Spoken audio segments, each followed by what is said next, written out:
কনকন শীতকে সঙ্গী করে কেউ শুয়ে কেউ বা বসে থেকে থরথর করে কাঁপছেন। চারদিক থেকে আসা বাতাসে তারা জুবুথুবো।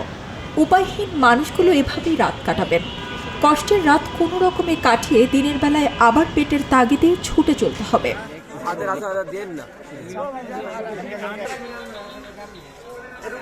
ব্রাহ্মণবাড়িয়ার আখাউড়া রেলওয়ে জংশন স্টেশনে বৃহস্পতিবার রাতে শীতে কষ্ট করতে থাকা এই মানুষগুলোর মাঝে উষ্ণতা দিয়েছে বৈষম্য বিরোধী ছাত্র আন্দোলনের শিক্ষার্থীরা। মোট ৮০ জনকে তারা শীত বস্ত্র প্রদান করে।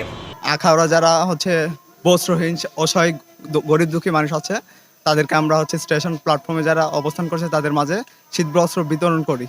আমাদের এখানে মোটামুটি ৭০-৮০ পিস চাদর ছিল। এগুলো আমরা যারা খুবই অসহায় কাতরাচ্ছে তাদের মাঝে বিতরণ করি। এই আজকে যে কম্বল বিতরণ হইতেছে এটা আমাদের মনোনীত তরুণ সংঘের সার্বিক সহযোগিতায় বৈষম্য বিরোধী ছাত্র আন্দোলনের উদ্যোগে আজকে আমরা কম্বলগুলো আখাউড়া যারা গরিব অসহায় মানুষ আছে তাদের মাঝে আমরা বিতরণ করলাম। আর সামনে আমরা ইনশাল্লাহ আরো বিতরণ করবো ইনশাল্লাহ। মণিয়ন্ত যুব সংঘের সহায়তায় এইসব শীতবস্ত্র বিতরণ করা হয়। শীতবস্ত্র পেয়ে অসহায় মানুষগুলোর মুখে হাসি ফুটে ওঠে। বৈষম্য বিরোধী আন্দোলনের শিক্ষার্থীরা বলেন, উপায়হীন মানুষের জন্য তাদের এ ধরনের মানবিক সহযোগিতা অব্যাহত থাকবে। আখাউড়া স্টেশন প্ল্যাটফর্মটাকে বেছে নিয়েছি কারণ এখানে ভাসমান লোকজন বেশি থাকে আর ওরা এখানে প্ল্যাটফর্মে ঘুমায়। ওরা আসলে বাড়িঘর ছাড়া লোক।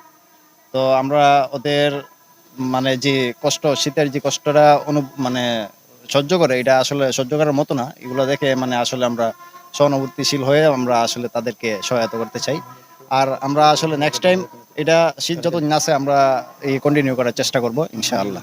আমাদের আগামীতেও আখাউড়া বৈষম্য বিরোধী ছাত্র আন্দোলনের শিক্ষার্থীরা গরিব অসহায়দের মাঝে এরকম কম্বল বিতরণ বা শীতবস্ত্র যাই আছে এটা আমাদের কার্যক্রম অব্যাহত থাকবে।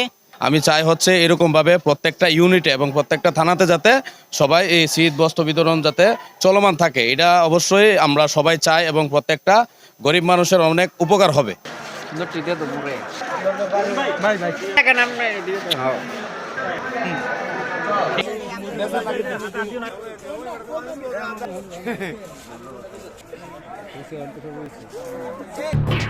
এলো খবরের কাগজ, নিখাদ, নির্ভীক, নিরপেক্ষ।